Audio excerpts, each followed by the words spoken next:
Banelings with centrifugal hook. Here comes round 2, and RedArchon is going to completely get focused down here. The Banelings are swinging into the Marines, and right now the Mutalists are going to completely clean up. They're actually going to lose quite a bit of Mutas over here because there are no more Zergling support, but look at that. Glade survives with 9 Mutas, and remember, Zerglings are dirt cheap. You can reproduce them, no problem. You know what's the funny thing? If you look at RedArchon base now, he has exactly the same army, same amount of army he has as when he pushed. So he's like, man, doesn't matter. I'm just gonna review my army.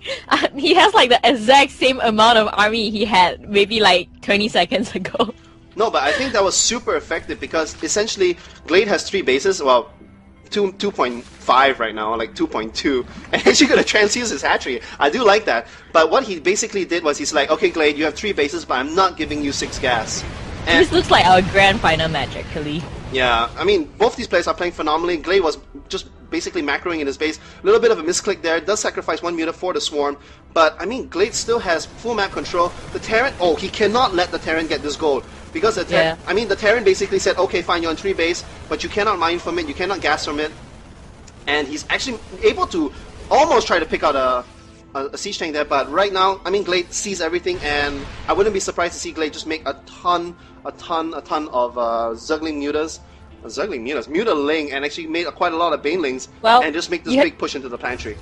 You have to know that Glade is actually behind in resource count right now because the Terran does have Mew and he has 70 harvesters and Glade only has 58 harvesters, which is not really looking good for the Zerg player right now. Ooh. And his third base is not saturated at all because he's forced to pump up a lot of units just to defend early on. He's gonna want to take down this engineering bay that is hidden behind the fog right now. But I mean, what Archon can do right now, he's gonna morph into a planetary fortress on his goal. He can just drop Mew down on his goal. He's gonna have so much money. He can build so much Marines. Here comes the maybe third push from the Terran player. He has maybe 4 tanks and a lot of Marines. Nice. He's gonna go straight. Now he doesn't even care to go up the queen. He's gonna go straight for the third base because it's half-life. And there you see the queen. He's gonna lose his 2 queens out on the base right now. He's gonna migrate all his drones off.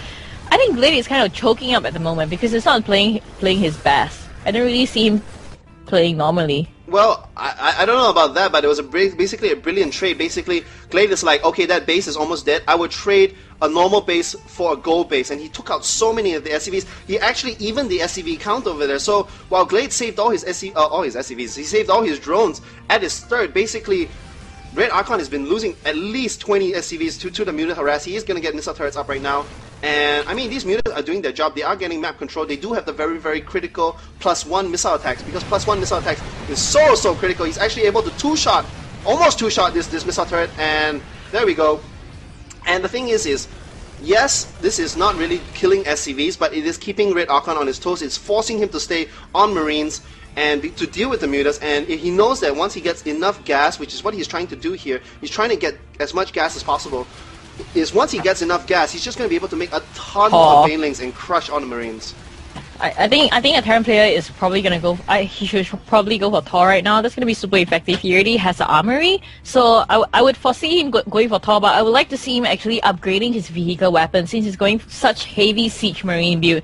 Instead of only upgrading his Marines, he should also upgrade his unit from factory, which he's doing right now. He's actually going for Thor right there, and Glade has taken 2 expansions at the same time, one at the 3 o'clock position and one at the his second natural. So he's probably gonna put on a hatch on his goal if he can afford it. But looking at the unit count and army size, they're pretty even. But I would say RedArchon is actually ahead in this game.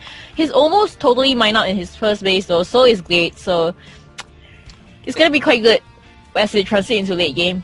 Well, you see, the thing is this army composition it's gonna come down to the Baneling placement. Actually able to snipe out 2 tanks there, and right now the flock of mutants is just getting so huge. Even if you had Thors, you wouldn't be able to magic box set enough. No, you know, right? I always believe, right? Once you have a certain amount of mutant on the map, I mean, of course you need to have other stuff, but once you have a certain amount of mutant on the map against a Terran player, it's gonna be really easy for you because muta are so mobile. Their mobility is so high. You're gonna be able to. I mean, the point of having so many mutas is to.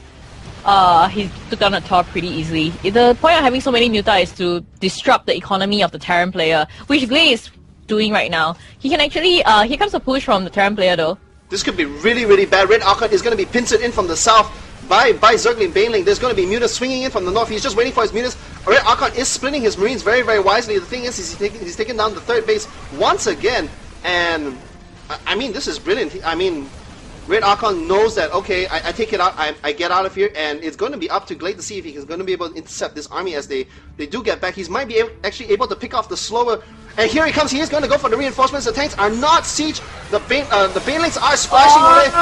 Cut out of position. This is one chance because he's behind on economy. He needs to win this fight for sure. But there's so many Marines. He doesn't dare to go into his Muta because the Muta will get annihilated by the Marines, and also the Banelings will just get bursted by really easily by the Marines. So the thing right now is look at how saturated the goal is, and I mean, Archon has almost double the economy of what Glade has, and Glade is falling behind on minerals, and he is so poor. He really needs an extra base right now. Glade's being super smart about this. He knows RedArchon is probably as low as he is. He's going to immediately, basically, 4-shot that command center because he just has so many Mutas. And looking on the units tab, we do see 3 Thors by RedArchon. So RedArchon is making the right counter to the mass Mutas. But the thing is Thors are just going to die very, very quickly to Zerglings. It's really going to come down to if ZVP is all about force field placement. In ZVT, it's all about Baneling placement. You know, if the Banelings are going to be able to land a good splash onto the Marines, then this game is over. But there's a complete massive army of Marines coming to the 4th base, and actually this might cost Glade the game because this is pretty much his only mining expansion, and the hatchery practically vaporizes instantly. And here comes the Banelings. Oh, this is actually a really good chance for Glade to win the game. All the Marines are bunched up. All the Marines are splashing. All the Marines are going down. And oh, but the Thors are taking down the Mutas though. He says GG. He's gonna quit. Oh, that was so exciting. Glade lost to RedArchon again. No, I think he's not underestimating his opponent at all. He's like trying so hard to win the game. You can see he's struggling. He has no money at all. Almost half the game, and he lost his base like 3 times. No, but I think the main thing is you know how RedArchon won? He basically just went Marine Siege. No, he went Marine Siege with 6 Thors. 6 Thors, man, at the last battle, and the Thors were the one that killed all the Mutas because basically Glade was microing the Mutas to kill the tanks, so the tanks wouldn't kill the Banelings, and then the Banelings were just chasing the Marines. All the tanks died, and then they're like 4 Thors, they're like, Thors here, and then all the Mutas died. So that's Glade's entire army. He has no bases, and he was forced to tap out. So I'm going to invite our Chinese caster once again. So big prop up to them. Well, he really has to win this, otherwise he's out of the tournament.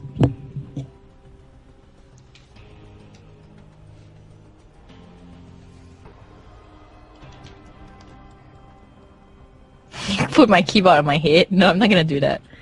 Okay, we're gonna go right now. We're gonna go back into the game. Alright, and enjoy the intro once again, guys. This has been a win. The King of Champions, the last one's done in his Cuban. He does the job that he needs to do. Get that flag on the exit. Absolutely brilliant. We just witnessed the greatest moment in WoW's history as an esport. It was absolutely incredible. Overcomes the biggest team to win the Intel Extreme Mountain. Once again, we are having FXO here in Shakura's Plateau, and he is going to be at the 2 o'clock position, and oh no, RedArchon is here in the 10 o'clock position, and this could spell a lot of trouble for our Zerg hero, because this is actually probably the worst spawn position for Zerg, and actually once RedArchon spots where mOOnGLaDe is, he's going to be super happy. What do you think, Kelly? Okay, he cannot make the same mistake twice. He cannot kill the Backrocks and then allow this happened in GSL, okay? This happened for Hydra versus Jinro. Hydra actually took down the his Backrocks, and Jinro exploited the fact that he took down the Backrocks and just went for pure Marines and just killed Hydra.